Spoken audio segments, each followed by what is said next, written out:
नमस्कार बच्चों, मैं आपका नवलजी सर। और आज हम पढ़ने वाले हैं कक्षा नाइन्थ का विज्ञान का 5वां पाठ, जिसका नाम है जीवन की मौलिक इकाई, the fundamental unit of life. और ये कक्षा नाइन्थ का विज्ञान का 5वां पाठ है, जिसके अंदर हम पढ़ेंगे कोशिका के बारे में। अब कोशिका के बारे में देखो, नाम से ही कोशिका। अब पहले इस कोशिका के बारे में कोई नहीं जानता। ये कब की बात है? एक भाई साहब जिनका नाम था क्या? Robert Hooke. जिनका नाम था रॉबर्ट हुक। उस रॉबर्ट हुक ने क्या देखा? वो क्या एक सूक्ष्मदर्शी का निर्माण कर रहे थे। एक सूक्ष्मदर्शी का उन्होंने खुद ने निर्माण किया और उन्होंने देखा एक कोर्क जो कि पेड़ की छाल से निकलता है। उस कोर्क में मर्त कोशिकाएं थी। क्या थी? मर्त कोशिकाएं थी।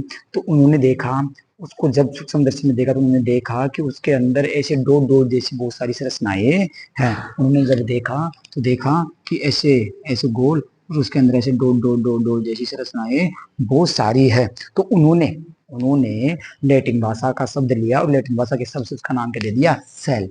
सेल हिंदी में बोले तो कोशिका, नहीं बोले तो सेल। तो पूछिए कोशिका। कोशिका लैटिन भाषा का शब्द सेल से बना होता है, जिसका अर्थ होता है क्या? छोटा कमरा। अब ये छोटी छोटी संरचनाएं थी इसलिए।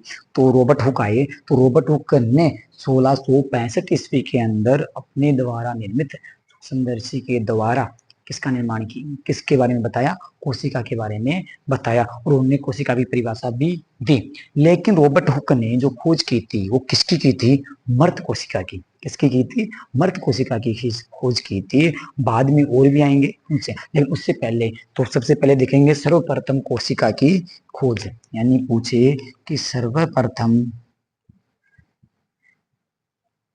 कोशिका, या फिर पूछे मर्त कोशिका, कोशिका की खोज किसने किसने बोलो? रॉबर्ट हुक ने। रॉबर्ट हुक ने कब? 1665 में। उस हुक से याद रखो, हुक का मतलब है छोट। आप हुक से याद रखो, हुक जो होते हैं वो क्या होते हैं? छोटे छोटे होते हैं। हुक जो होते हैं छोटे होते हैं, इसलिए उन्होंने कोशिका की खोज भी छोटी होती है। कोशिका भी गोल होती है, इसलिए कोशिका की खोज किसने की? सर्वप्रथम खोज रॉबर्ट हुक ने की। लेकिन कौन सी? मर्द कोशिका की खोज। लेकिन उसके बाद में कौन आए? उसके बाद में आए रॉबर्ट ब्राउन। और रॉबर्ट ब्राउन ने क्या कहा? जीवित कोशिका की खोज की। रॉबर्ट ब्राउन ने जीवित कोशिका की खोज की। सॉरी सॉरी सॉरी, जो जीवित कोशिका की खोज की थी वो की थी ल्यूवेन हुक ने। किसने की थी? ल्यूवेन हुक ने। रॉबर्ट ब्राउन ने तो केंद्रक की खोज की थी। तो कौन आए उसके बाद में? उसके बाद में यदि पूछे, उसके बाद में पूछे कि जीवित कोशिका की खोज, जीवित कोशिका किसने बताया? किसने बताया? ये बताया Leeuwen Leeuwen hook. Leeuwen hook. और देखो, बैक्टीरिया की खोज भी इस ल्यूवेन हुक ने ही की थी। बैक्टीरिया की खोज भी इस ल्यूवेन हुक ने ही की थी। तो जीवित कोशिका की खोज किसने की? ल्यूवेन हुक ने। और मर्त कोशिका की खोज बताओ। देखिए, मर्त कोशिका की खोज किसने की थी? मर्त कोशिका की खोज की थी ल्यूवेन हुक ने। उसके बाद में क्या पता चला कि धीरे धीरे जैसे जैसे तकनीक का विकास हुआ, तो पता चला कि कोशिका क्या? कोशिका गोल होती है। बहुत से जंतुओं सजीवों में ज्यादातर में कैसी होती है? गोल होती है ना। तो उस गोल कोशिका के अंदर, यानी कि मान लो कि इधर ये कोई कोशिका थी। इस कोशिका के अंदर बीच में एक डोट जैसी संरचना दिखाई दी। एक डोट जैसी संरचना दी। इसको नाम दे दिया गया क्या? इसको नाम दे दिया गया केंद्रक। केंद्रक बोले तो न्यूक्लियस। न्यूक्लियस नाम दे दिया गया। तो इस न्यूक्लियस की खोज किसने की थी? इस न्यूक्लियस की खोज की थी रॉबर्ट ब्राउन ने। किसने? रॉबर्ट ब्राउन ने। तो मैं यहाँ लिख रहा हूँ केंद्रक। केंद्रक की खोज किसने की थी? रॉबर्ट रॉबर्ट ब्राउन ने। रॉबर्ट ब्राउन ने। ठीक है।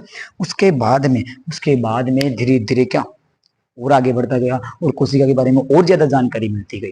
जैसे जैसे आगे बढ़ते गए तो कोशिका के बारे में और जानकारी मिलती गई। और बाद में कौन आए? बाद में आए स्लाइडर और स्वान। कौन आए? स्लाइडर और स्वान आए। इन्होंने कुछ भी नहीं किया, बस इनकी बताई हुई बातों का क्या कर रहे हैं? कट कॉपी पेस्ट कर रहे हैं। और आके क्या दे दिया कि नहीं कुछ नहीं, हम भी क्या देंगे? हमने भाई बहुत बार बहुत सारा पढ़ा है कोशिका के बारे में, और हम भी क्या देंगे? हम भी क्या देंगे? कोशिका सिद्धांत देंगे, सेल थ्योरी देंगे। लेकिन किया कुछ नहीं, बस उन्होंने उस 22 साल उसकी रॉबर्ट हुक की। भाई साहब रॉबर्ट हुक की बातों का उन्होंने कर दिया, यानी परिभाषा तो किसने दे दी थी, रॉबर्ट हुक ने ही दे दी थी। यदि आपको कोशिका की परिभाषा पूछे, कोशिका की परिभाषा पूछे तो परिभाषा किसने दे दी थी, परिभाषा दे दी थी रॉबर्ट हुक ने। रॉबर्ट हुक ने क्या कहा कि सजीवों के जीवन की, सजीवों, सजीव में हम भी आते हैं, तो सजीवों के जीवन की मूलभूत व संरचनात्मक संरचनात्मक इकाई को ही क्या कहते हैं, संरचनात्मक इकाई को ही क्या कहते हैं, कोशिका। इकाई को ही क्या कहते हैं, कोशिका। ये परिभाषा किसने दी, ये परिभाषा दी रॉबर्ट हुक ने। रॉबर्ट हुक ने क्या कहा था, सजीवों के जीवन की मूलभूत संरचनात्मक इकाई को ही क्या कहते हैं, कोशिका, कोशिका कहते हैं। अब हम कोशिका के बारे में क्यों पढ़ रहे हैं, सर आप पूछोगे कि सर इस कोशिका के बारे में पढ़ना क्यों जरूरी है।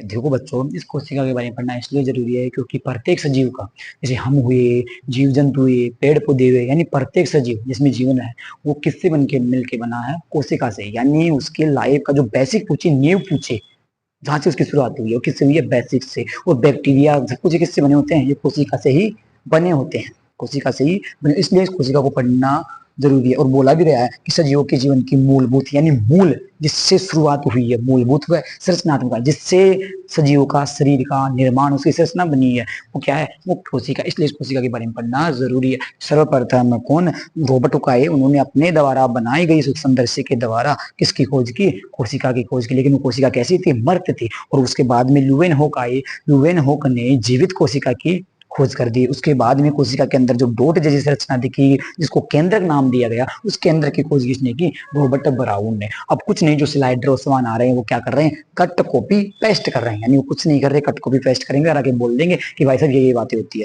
अब भाई ये बातें तो किसने बोल दी, ऐसा तू कौन सा अलग से कर रहा है, ये बातें तो रॉबर्ट हुक ने, रॉबर्ट ब्राउन ने बोल दी। बस ये स्लाइडर और समान ने, बस ये कोशिका सिद्धांत हो जाता है क्या, ये कोशिका सिद्धांत किसने दिया, कोशिका सिद्धांत किसने दिया यदि पूछे तो, कोशिका, कोशिका सिद्धांत, कोशिका सिद्धांत किसने दिया, बताओ बताओ। देखिए अभी बोल दिया मैंने आपके सामने, बोलो स्लाइडर, स्लाइडर प्लस स्वान। इसके अंदर दो पॉइंट याद रखना कि सभी सभी पौधे एवं जंतु कोशिका से बने होते हैं। भाई साहब ये बात तो कौन सा लफ्ज बता, ये बात तो रॉबर्ट भाई साहब ने बता दी थी, रॉबर्ट हुक भाई साहब ने ही बता दी थी कि कोशिका से बने होते हैं। ये कौन सा लफ्ज है, फिर कह रहे हैं ये जीवन की मूल इकाई है। बोलो मूल इकाई तो पहले ही इसने बता दी। यानी कि स्लाइडर समान बस अपने नाम से बोल लिया कि उनका ऐसे यूं बस कॉपी किया कहीं वहां से और यहाँ के बोल दिया और कह दिया कि भाई हमारा भी नाम जोड़ो इसके अंदर। तो इन्होंने बस ये किया, कॉपी पेस्ट। तो बोलेंगे कि सभी पौधे व जंतु कोशिका से बने होते हैं, सभी पौधे प्लस जंतु कोशिका से बने होते हैं, बने होते हैं। दूसरा, ये कोशिका जीवन की मूल इकाई है, कोशिका जीवन की मूल इकाई है, मूल इकाई है। ठीक है बच्चों, तो ये हो गया अपना, तो कोशिका के बारे में बेसिक बेसिक जानकारी ये हो गई। कोशिका क्यों पढ़ रहे हैं, क्योंकि सजीवों का, सभी का सजीवों का शरीर किससे बना है, कोशिका से बना है। और कोशिका के बारे में जो सर्वप्रथम जानकारी दी किसने दी, रॉबर्ट हुक ने दी। तो रॉबर्ट हुक ने अपने द्वारा बनाई गई सूक्ष्मदर्शी के द्वारा। लेकिन उन्होंने जो खोज की थी, उन्होंने जो कोशिका देखी तो कैसी थी, मृत कोशिका थी। उसके बाद में ल्यूवेनहोक आए और ल्यूवेनहोक ने कौन सी कोशिका के बारे में, जीवित कोशिका के बारे में बता दिया। लेकिन बाद में जो आए रॉबर्ट ब्राउन भाई साहब आए, उन्होंने कह दिया कि कोशिका के अंदर जो डोर जैसी संरचना होती है जिसे केंद्र कहते हैं, उसकी खोज किसने की, रॉबर्ट ब्राउन ने की। उसके बाद में परिभाषा किसने दे दी थी, ये परिभाषा रॉबर्ट हुक ने दे दी थी कि सजीवों की, सजीवों की मूलभूत मूलभूत व संरचनात्मक इकाई को, सजीवों की मूलभूत व संरचनात्मक इकाई को क्या कहते हैं, कोशिका कहते हैं। वापस ये सब कुछ क्लियर हो गया था पहले, लेकिन भाई साहब दोनों अलग से आ रहे हैं कि नहीं, हम भी देंगे अपनी तरफ से, हमारा भी नाम होना चाहिए। तो स्लाइडर व समान आए और अपने नाम का प्रचार करने लगे, क्या कहने लगे कि हम कोशिका सिद्धांत दे रहे हैं, हमने कोशिका सिद्धांत दे रहे हैं। और कोशिका सिद्धांत में ये बोल दिया कि सभी पौधे व जंतु किससे बने हैं, कोशिका से बने होते हैं और कोशिका जीवन की मूल इकाई है। तो अपने बारे में, ये कोशिका के बारे में जो बेसिक जानकारी थी आपके सामने लिखी हुई है। अब आप इसका स्क्रीनशॉट ले सकते हो, इसके बाद में आगे देखेंगे।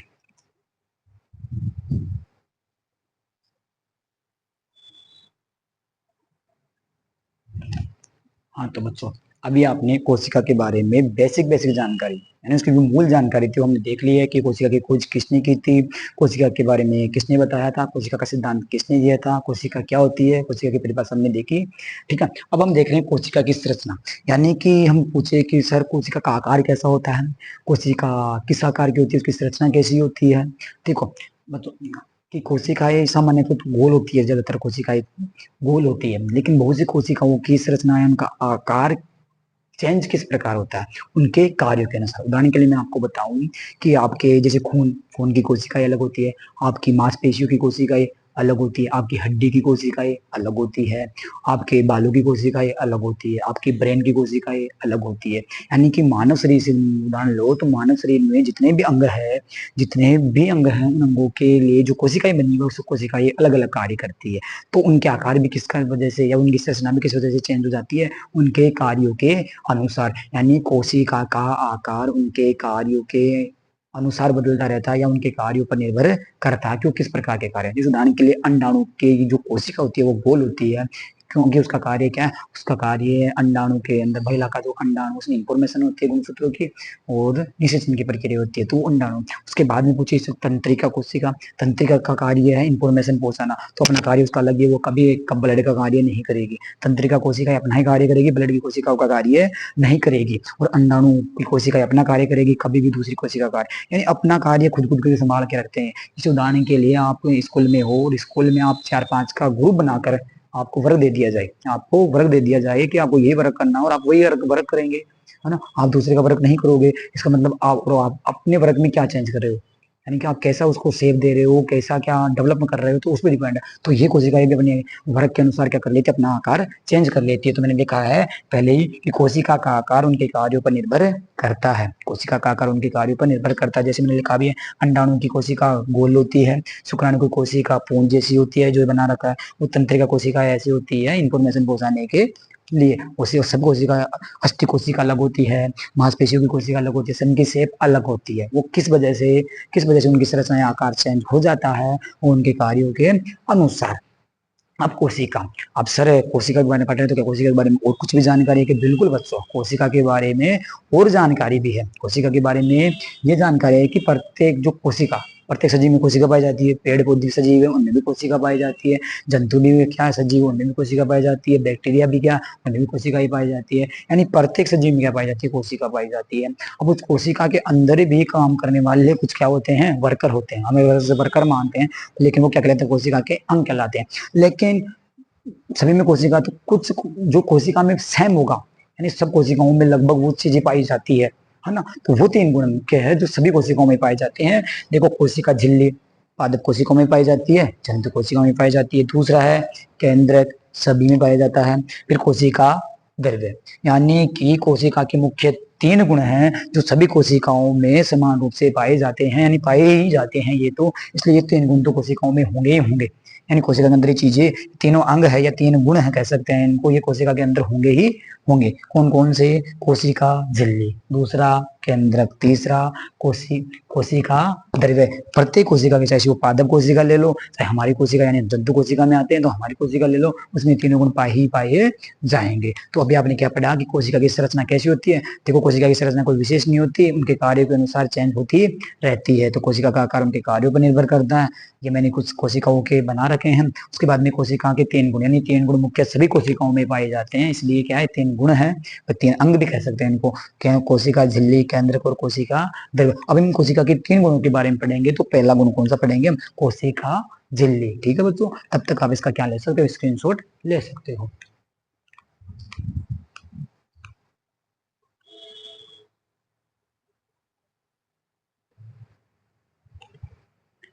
हाँ तो बच्चों, अभी आपने किसी पढ़ा कोशिका की संरचना के बारे में, और पहले हमने क्या सीख चुके हैं, कोशिका की मूल जानकारी पढ़ चुके हैं। अब कोशिका झिल्ली, देखो सबसे पहले हम कोशिका की शेप लेके चलेंगे।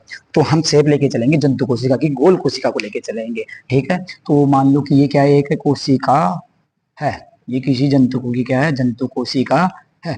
इस कोशिका के अंदर बीच में जो पाया जाता है वो क्या पाया जाता है, वो पाया जाता है केंद्रक। तो मैं इसका नाम दे देता हूँ, ये क्या है, केंद्रक है। ठीक है, अब कोशिका झिल्ली कहाँ होती है, देखो ये कोशिका है, इस कोशिका की बाहरी परत होती है, ये क्या होती है, बाहरी परत, यूं बाहरी परत होती है, और ये कैसी होती है, ये होती है लचीली। कैसी होती है, लचीली। तो इसके बाहर जो ये बन रही है, ये क्या है, इसकी कोशिका झिल्ली। यानी इसको मान सकते हैं कि ये कोशिका की एक तरह से सिक्योरिटी भी कर रही है। क्या कर रही है, सिक्योरिटी भी कर रही है। तो कोशिका की सबसे भारी परत क्या है, क्या है, कोशिका झिल्ली। ये क्या होती है, ये होती है लचीली। क्या होती है, लचीली होती है। ये क्या है, भारी परत है। क्या है, भारी परत है। अब कोई आपसे पूछे कि सर ये जो कोशिका के बाहर बनी हुई है बाहरी परत, ये किसकी बनी होती है सर?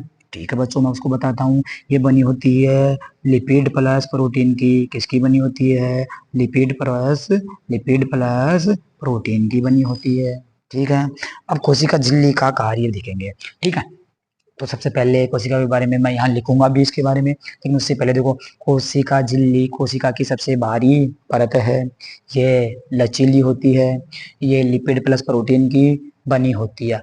अब इस कोशिका झिल्ली का कार्य देखो, अब कोशिका को जैसे ही क्या भोजन वो लेना होगा या पोषण लेना होगा, तो पहले वो कोशिका की डायरेक्ट कोशिका के पास थोड़ी जाएगा, पहले कहाँ आएगा, कोशिका झिल्ली के पास। तो ये कोशिका झिल्ली झिल्ली क्या करती है, बाहरी प्रावरण से पोषण ग्रहण करने में सहायता करती है। ठीक है। क्या बाहरी पर्यावरण से पोषण ग्रहण करने में क्या करती है, सहायता करती है। कौन, कोशिका झिल्ली। वर्क और भी बताएंगे बाद में इसकी वर्क। अब इस कोशिका झिल्ली की ये विशेषता है कि ये क्या, उदाहरण के लिए इस कोशिका झिल्ली, जैसे आप जानते हो कि कोशिका को ऊर्जा, एनर्जी बनाने के लिए ऑक्सीजन लेनी पड़ती है। तो ऑक्सीजन कहाँ से जाएगी, ऐसे नहीं डायरेक्ट कोशिका के केंद्र में चली जाएगी, कोशिका के अंदर चली जाएगी। वो पहले कहाँ आएगी, कोशिका झिल्ली के पास। ठीक है ना। तो अब कोशिका झिल्ली, जब मान लो कि उदाहरण के लिए इधर से क्या आ रही है, इधर से क्या आ रही है, O2 यानी ऑक्सीजन आ रही है, और अब CO2 निकालते हैं, यानी जब एनर्जी बनाएगी तो CO2 इसके अंदर है, CO2 इसके अंदर है। ठीक है। अब तो इसे क्या होती है, इसकी विशेषता ये है कि ये हर किसी को नहीं अंदर नहीं जानते। उदाहरण के लिए आप सोचो, यहाँ हर कोई अंदर आएगा, यानी हर कोई अंदर आएगा तो कोशिका को कभी नुकसान पहुंचा सकता है वो। कोई भी जैसे अपशिष्ट आ गया, वो अपशिष्ट आके कोशिका को क्या कर सकता है, नुकसान पहुंचाता है, पहुंचा सकता है। तो कोशिका ऐसे नष्ट हो जाएगी तो बस जीव भी नष्ट हो जाएगा।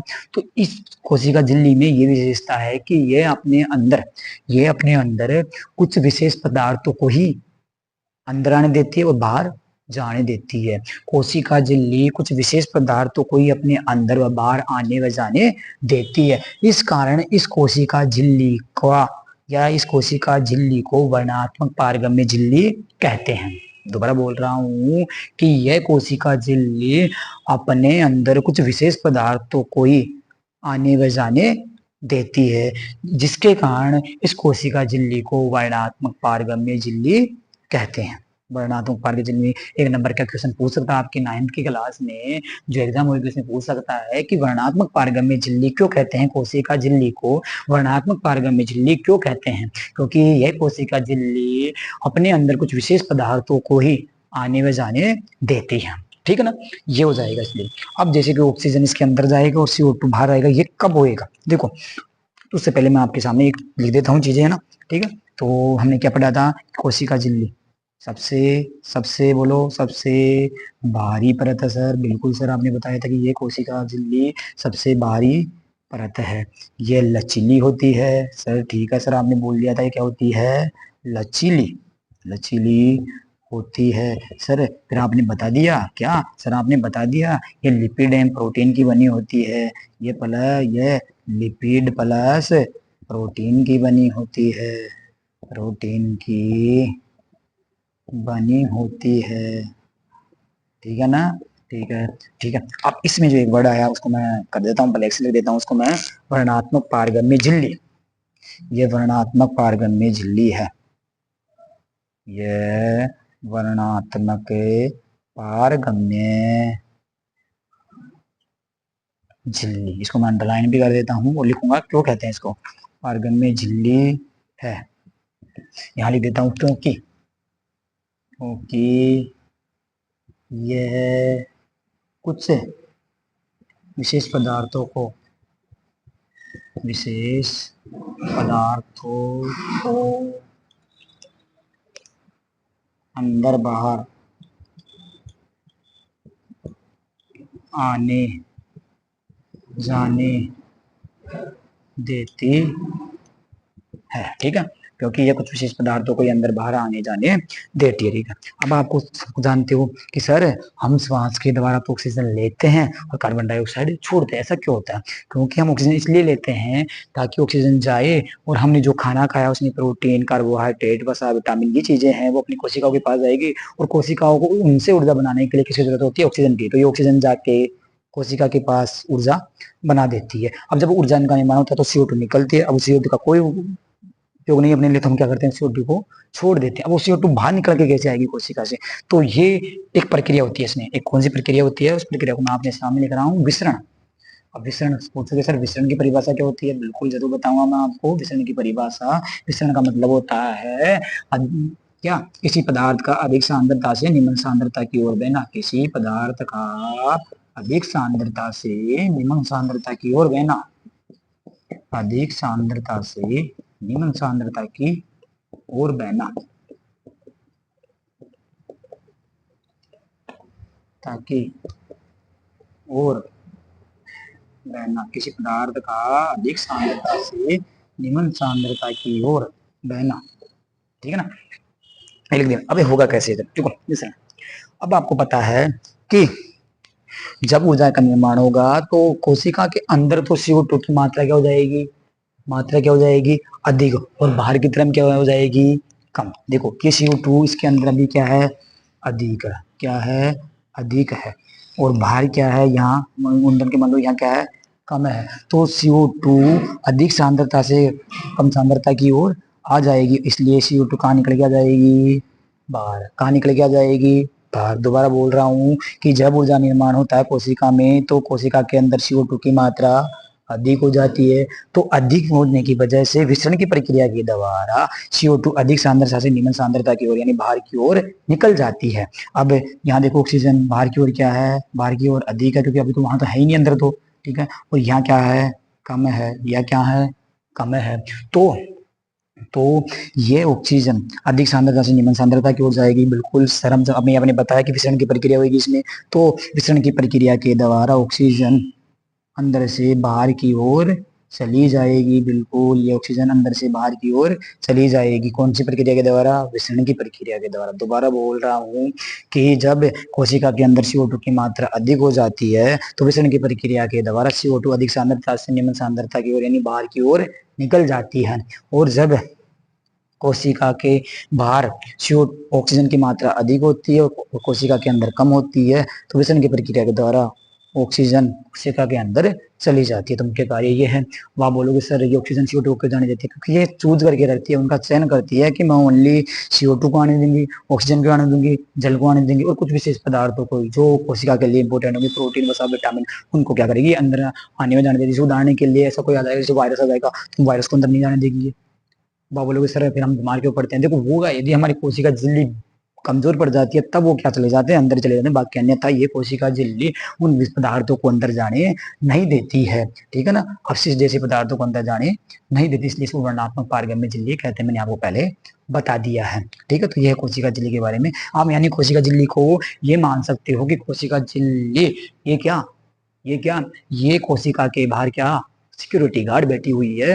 इसको बताया गया है कोशिका के द्वारा, इस कोशिका के न्यूक्लियस केंद्र के द्वारा कि कोशिका झिल्ली तेरे को ध्यान रखना है कि कौन अंदर आएगा और कौन बाहर जाएगा। इसको एक पहचान पत्र यानी उसकी पहचान दे दी जाती है कि ऑक्सीजन ऐसी होगी, कार्बन डाइऑक्साइड ऐसा होगा, जल ऐसा होगा, उसको अंदर आने और बाहर जाने देना है। और किन पदार्थों को पोषण ग्रहण करना है, किन का नहीं करना। तो ये अभी इसके फर्क में लिखेंगे हम चीजें। तो ये है। तो दोबारा बोल रहा हूँ मैं, कोशिका झिल्ली, प्लाज्मा झिल्ली सबसे बाहरी परत होती है। यह लचीली होती है, यह लिपिड एवं प्रोटीन की बनी होती है। यह वर्णात्मक पारगम्य झिल्ली होती है क्योंकि यह कुछ विशेष पदार्थों को ही अंदर व बाहर आने जाने देती है। इसको इसलिए इसको वर्णात्मक पारगम्य झिल्ली कहते हैं।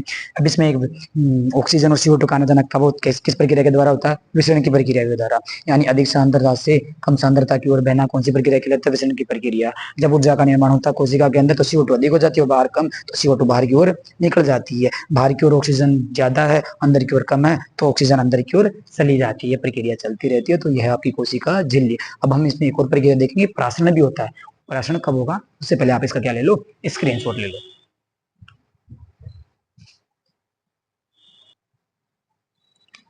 हाँ तो बच्चों, अभी आपने कोशिका के बारे में मूल जानकारी समझ ली कि कोशिका झिल्ली क्या होती है, कोशिका झिल्ली को वर्णात्मक पारगम्य झिल्ली क्यों कहते हैं। अब हम पढ़ेंगे कोशिका झिल्ली में एक घटना और होती है, एक तो होती है विसरण की प्रक्रिया, और विसरण की प्रक्रिया के द्वारा ये कोशिका झिल्ली क्या करती है, गैसों का आदान प्रदान, गैसों का आदान प्रदान। और कौन कौन सी गैसें बताओ, देखिए बताओ कौन कौन सी गैसें, बिल्कुल ऑक्सीजन और CO2, कार्बन डाइऑक्साइड, यानी इन दोनों का क्या करती है, ये आदान प्रदान करती है। अब देखो कोशिका झिल्ली में एक प्रक्रिया और होती है, उस प्रक्रिया का नाम आपके सामने लिख रहा हूँ, परासरण। अब बोलोगे सर ये परासरण क्या आ गया, सर वो विसरण था ये परासरण, कुछ भी नहीं उसमें विसरण था ये परासरण। वो किस में हो रहा था, वो तीनों में हो सकता है, यानी तीन पदार्थ होते हैं ना, आपने पढ़ लिया पहले चैप्टर में पढ़ा होगा आपने 9th में, ठोस द्रव्य गैस। तो इसके अंदर बोलो ये ओनली किसमें होती है, द्रव्य में, किसमें होती है, द्रव्य। और द्रव्य क्या होता है, पानी, बिल्कुल सर। अब बोलोगे सर पानी का क्या जरूरत है, बिल्कुल कोशिका को पानी की जरूरत नहीं होती क्या, कोशिका को पानी की भी जरूरत होती है। तो द्रव्य जब अंदर जाएगा बाहर जाएगा तो कोशिका में क्या प्रक्रिया होगी, देखो अब मैं तीन प्रक्रिया लिख रहा हूँ, पहली ये, दूसरी ये और तीसरी ये, मैंने छोटे छोटे बनाए लेकिन आप समझ लेना, ठीक है। अब ये कोशिका का केंद्रक है, सभी में कोशिका का केंद्रक है, ठीक है। अब जब जब कोशिका के अंदर मान लो यहाँ पानी है, यहाँ कोशिका द्रव्य होगा, जल जाएगा, ठीक है ना। जब कोशिका के अंदर क्या हो जाएगा, जल अधिक, यहाँ अधिक क्या हो जाएगा, अधिक, ठीक है ना। और भार क्या है, कम, भार क्या है, कम। तो आपको पता होना चाहिए कि परासरण की प्रक्रिया में क्या होएगा, द्रव्य का अधिक सांद्रता से निम्न सांद्रता की ओर बहना, द्रव्य का अधिक सांद्रता से निम्न सांद्रता, अधिक सांद्रता से निम्न सांद्रता की ओर बहना। तो जल कहाँ है, कोशिका के अंदर अधिक, और बाहर क्या है, कम। तो कहाँ निकल के आ जाएगा, बाहर निकल के आ जाएगा, H2O का अणु कहाँ जाएगा, बाहर। तो कोशिका क्या हो जाएगी, क्या हो जाएगी, सिकुड़ जाएगी, कोशिका क्या हो जाएगी, सिकुड़ जाएगी, वेरी गुड। इसका मतलब आप देखो, मैं आपको इसमें जो विलियन बनेगा वो बताऊंगा बाद में, पहले देखो। अब मान लो यहाँ को पानी क्या है, कम, और बाहर की तरफ पानी क्या है, अधिक। यहाँ H2O का अणु क्या है, अधिक, बाहर, अभी बाहर की कंडीशन ही है। और इस यहाँ क्या है, कम। तो जल का अणु कहाँ जाएगा, बोलो जल का अणु क्या जाएगा, बिल्कुल सर, जल का अणु तो अंदर चला गया। और अंदर जाने की वजह से ये कोशिका क्या हो जाएगी, मैं यहाँ लिख रहा हूँ, ये कोशिका क्या हो जाएगी, फूल जाएगी। और तीसरी कंडीशन कुछ भी, यहाँ भी जल क्या है, समान, और अंदर भी क्या है, समान, यानी कोशिका में कोई चेंज नहीं आएगा, कोई चेंज नहीं आएगा, ठीक है ना, कोई चेंज नहीं आएगा। तो तीन प्रकार के विलयन बनेंगे कि यदि आप कोशिका को पानी में डाल रहे हो, कोशिका के अंदर यदि पानी अधिक है, पहले से पानी अधिक है, और बाहर कम है, तो कोशिका से पानी निकल के कहा जाएगा, बाहर आ जाएगा, क्योंकि अधिक सांद्रता से निम्न सांद्रता की ओर। तो कोशिका क्या हो जाएगी, सिकुड़ जाएगी। यदि बाहर पानी ज्यादा है, कोशिका के अंदर पानी कम है, तो पानी कहाँ चले जाएगा, कोशिका के अंदर, द्रव्य कहाँ चले जाएगा, कोशिका के अंदर। तो कोशिका क्या हो जाएगी, फूल जाएगी, कोशिका फूल जाएगी, वहां दोनों में समान है। तो अब इसमें तीन प्रकार की विधियां देखो कि ये कोशिका के अंदर क्या है, अधिक, अधिक है, तो अधिक को संस्कृत में बोलते हैं अति। और प्रक्रिया कौन सी हो रही है, परासरण, तो हो जाएगा अति परासरी, अति परासरी। कोशिका के अंदर क्या है, कम, कम को बोलते हैं अल्प, कम को क्या बोलते हैं, अल्प, वेरी गुड। तो इसका नाम हो जाएगा, बिल्कुल आप तो समझ गए होंगे आप, क्या, अल्प परासरी, वेरी गुड। अब बताओ दोनों में क्या चेंज है, क्या सम यानी समान है, सम यानी समान है, तो बताओ कौन सा हो जाएगा, वेरी गुड, समपरासरी। कौन सा हो जाएगा, समपरासरी, ठीक है। तो पहला हो जाएगा अति परासरी, दूसरा अल्प परासरी, और तीसरा समपरासरी, यानी तीन प्रकार के विलयन बनते हैं कोशिका झिल्ली के लिए, यानी कोशिका के लिए, कोशिका के अंदर बनते हैं। लेकिन ये वर्क कौन करता है, कोशिका झिल्ली उसको अंदर बाहर जाने देगी, तो ये परासर की प्रक्रिया के द्वारा ही जाने देगी, इसलिए हम पढ़ रहे हैं इसको। तो बताओ कौन कौन से विलयन पढ़े, वेरी गुड सर, अभी आपने बताया ना सर, क्या, अरे वेरी गुड, अति परासरी, क्या बताया, हाँ अति परासरी बता दिया सर अभी आपने। अति परासरी में क्या होता है, अभी आपको मैं बता दूंगा कि कोशिका के अंदर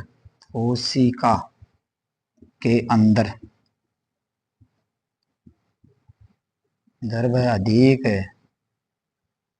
और बाहर कम, तो परासरण द्वारा कोशिका सिकुड़ जाएगी। अब क्यों सिकुड़ जाएगी मैंने आपको वहां बता दिया, कोशिका सिकुड़ जाएगी। दूसरा बोलो वेरी गुड, अल्प पहले आ रहा है, अल्प किसमें, बताओ किसमें अल्प, कम किसमें, बिल्कुल कोशिका के अंदर। मैं कोशिका लिख रहा हूँ, अंदर क्या होएगा, कम, और बाहर क्या होएगा, बाहर क्या होएगा बोलो, अधिक। तो कोशिका क्या हो जाएगी बोलो, कोशिका, वेरी गुड। प्राशन द्वारा कोशिका फूल जाएगी, प्राशन द्वारा कोशिका फूल जाएगी, ठीक है। और संप्रासरी तो लिखने की कोई जरूरत नहीं है कि संप्रामी, बिल्कुल संप्रासी में तो लिखने की कोई जरूरत ही नहीं है। संप्रासी में no change, no change, no change, ठीक है। अब बोलोगे सर हमको कैसे पता चले कि ये प्रक्रिया होती है, बिल्कुल आप घर पे भी कर सकते हो। आपको मैं देता हूँ घर पे, आपकी किताब में जो दे रखा है कि किशमिश लेना, यदि किशमिश किशमिश लेना, और उस किशमिश को दो प्रकार के विलयन में डालना, एक तो सादा जल में, ठीक है ना, एक सादा जल वाले विलयन में डालना, और दूसरा दूसरा किसमें, नमक या चीनी वाले घोल में, नमक या चीनी वाले घोल में डालना। ये आपको पता चल जाएगा कि सादा जल में तो कोशिका क्या हो जाएगी, जो किशमिश की कोशिका है वो क्या हो जाएगी, फूल जाएगी, और नमक और शक्कर वाले में क्या हो जाएगी, सिकुड़ जाएगी। तो ये प्रक्रिया होगी किसके द्वारा, कोशिका झिल्ली के द्वारा। कोशिका झिल्ली प्राशन की विधि के द्वारा क्या जल को अंदर बाहर आने जाने देती है, जिससे ये तीनों प्रकार के विलयन बनते हैं, ठीक है। तो ये हो जाएगा तुम्हारा। तो कोशिका झिल्ली में प्राशन की भी प्रक्रिया होती है। प्राशन में क्या होता है, द्रव्य का अधिक सांद्रता से निम्न सांद्रता की ओर बहना। यदि कोशिका के अंदर द्रव्य अधिक है, बाहर कम है, तो द्रव्य बाहर निकल कर आ जाएगा, जिससे कोशिका सिकुड़ जाएगी। यदि कोशिका के बाहर द्रव्य अधिक और कम, अंदर कम है, तो कोशिका प्राशन के द्वारा फूल जाएगी। और यदि दोनों में बाहर और अंदर समान है, तो संप्रासरी कोशिका में किसी प्रकार का परिवर्तन नहीं होएगा। तो आपके सामने अतिप्रासरी, अल्परासरी और संप्रासरी बता दिया। इसका आप क्या ले सकते हो, स्क्रीनशॉट ले सकते हो, ठीक है बच्चों।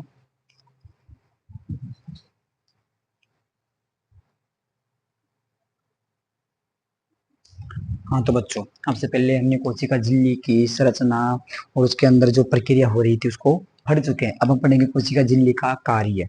कोशिका झिल्ली का मुख्य कार्य आपने पहले शुरुआत में देख लिया कि कोशिका में विसरण की प्रक्रिया होती है और प्राशन की प्रक्रिया होती है। और विसरण की प्रक्रिया के द्वारा तो क्या होता है, गैसों का आदान प्रदान। कौन कौन सी गैसें आदान प्रदान, कौन कौन सी गैसों का, CO2 और ऑक्सीजन का। तो पहला कार्य हो जाएगा विसरण द्वारा गैसों का आदान प्रदान। दूसरा दूसरा वर्ग क्या था बताओ, देखिए बाह्य पर्यावरण से क्या करती है, सुरक्षा। बिल्कुल बाह्य पर्यावरण से हमें क्या प्रदान करती है, सुरक्षा प्रदान करती है कोशिका झिल्ली। हमें नहीं, हमारी कोशिकाओं को, हमारी कोशिकाओं को कोशिका झिल्ली बाह्य पर्यावरण से सुरक्षा करती है। तीसरा पॉइंट मैंने लिख दिया आपके लिए, बाह्य पर्यावरण से पोषण ग्रहण करने में सहायता करती है। बाह्य पर्यावरण से पोषण ग्रहण करने में सहायता प्रदान करती है। अब नोट में एक चीज मैंने लिखी है, एंटोसाइसिस। एंटोसाइसिस, एंटोसाइसिस कुछ नहीं है कि बहुत से कोशिकीय जीव होते हैं, जैसे कि अमीबा हुआ, पैरामीशियम हुआ, प्लाज्मोडियम हुआ, ऐसे में।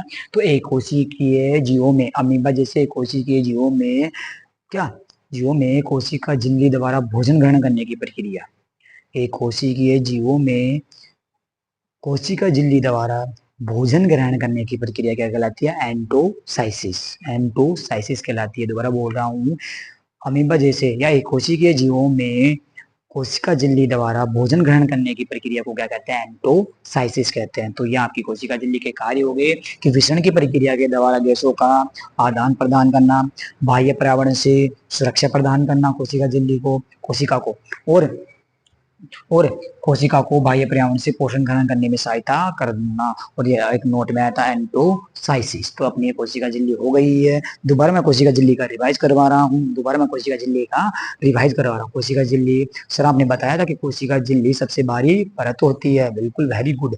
और सर आपने ये भी बताया था कि ये लचीले होते हैं, बिल्कुल मैंने बताया था ये लचीले होती है। सर फिर मैं आपने समझाया था कि ये लिपिड और प्रोटीन की बनी होती है, बिल्कुल ये लिपिड और प्रोटीन की बनी होती है। फिर सर आपने ये भी बताया था कि इसको वर्णात्मक पारगम्य झिल्ली कहते हैं। फिर आप करोगे ठीक है सर मैं बता सकता हूँ, तो बताऊं बोलो। हाँ, वर्णात्मक पारगम्य झिल्ली इसलिए कहते हैं क्योंकि यह अपने अंदर कुछ विशेष पदार्थों को ही आने व जाने देती है। वेरी गुड, ये भी सही था कि वर्णात्मक पारगम्य झिल्ली इसलिए कहते हैं। अब इसके अंदर दो प्रक्रिया होती है, विसरण की प्रक्रिया और प्राशन की प्रक्रिया। तो विसरण की प्रक्रिया में तो यह होता है कि गैसों का आदान प्रदान करती है। गैसों का आदान प्रदान, CO2 कब बाहर निकलती है, जब कोशिका के अंदर ज्यादा हो जाती है। ऑक्सीजन कब अंदर जाती है, जब बाहर ज्यादा, कोशिका के अंदर कम हो जाती है ऑक्सीजन। तो उस टाइम ये ऐसी प्रक्रिया चलती रहती है। पानी कब जाता है, प्राशन की प्रक्रिया के द्वारा। तीन प्रकार के विलयन बनते हैं, कौन कौन से सर आपने बताया था, अतिपराशरी, अल्पपराशरी और समपराशरी। बिल्कुल, फिर मैंने बता दिया आपको कि ये आपके कोशिका झिल्ली के ये कार्य है। और एंड नोट में एंटोसाइसिस अभी मैंने समझाया आपको, ठीक है। अब मैं दोबारा रिवाइज कर रहा हूँ शुरू से अंदर कि कोशिका के बारे में हम क्यों पढ़ रहे हैं, क्योंकि सभी सजीवों का शरीर की सभी सजीवों का जो शरीर है वो किससे बना है, किससे बना है, वेरी गुड, कोशिका से बना है। कोशिका के बारे में कौन से भाई साहब ने आगे खोज करनी स्टार्ट कर दी, बिल्कुल सर आपने बताया तो भाई साहब थे, इसका नाम था रॉबर्ट हुक। रॉबर्ट हुक था उसका नाम था, तो वो आ गया था 1665 में खोज करने। और खोज इसलिए क्योंकि उसने खुद की सूक्ष्म दर्शी बनाई थी, तो खोज करने लगाया तो उसने कोरक की कोशिका ली और उस कोरक की कोशिका को खोजने लगा, तो उसने देखा संरचनाएं कुछ गोल जैसी संरचनाएं हैं, तो उसने लैटिन भाषा का शब्द लिया सेल, जिसका अर्थ होता है छोटा कमरा, छोटी छोटी संरचनाएं मिली तो उसका नाम दे दिया सेल यानी कोशिका दे दिया।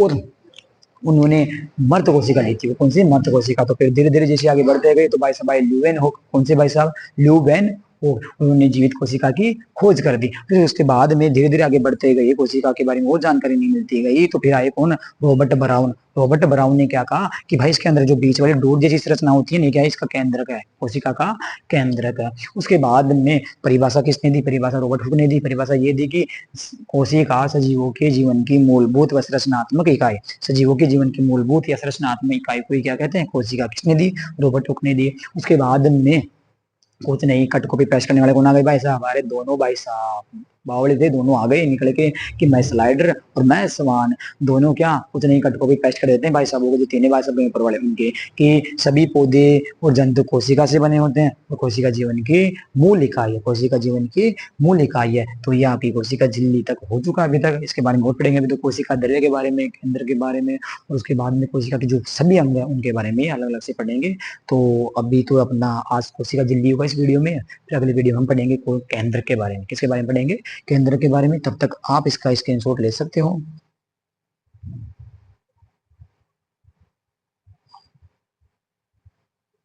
हाँ तो बच्चों, मुझे उम्मीद है कि आपने स्क्रीनशॉट ले लिया होगा। और आज हमारा कक्षा 9th का विज्ञान का जो 5वां पार्ट है, जिसका नाम है जीवन की मौलिक इकाई, ये क्या हो चुका है, ये क्या हो चुका है, कंप्लीट, कंप्लीट नहीं हुआ, सॉरी कंप्लीट नहीं हुआ है। इसका जो टॉपिक कोशिका झिल्ली तक हो चुका है। मेरे को उम्मीद है कि आपको ये पार्ट यहाँ तक समझने में सुविधा हुई होगी और समझ में आया होगा। यदि नहीं समझ में आया है या फिर कुछ कमी है इस वीडियो में, तो कमेंट में जरूर बताना। हम मैं वैसे मैंने अपनी पूरी कोशिश, पूरा सहयोग किया आपको समझाने का, अपना बेस्ट देने का।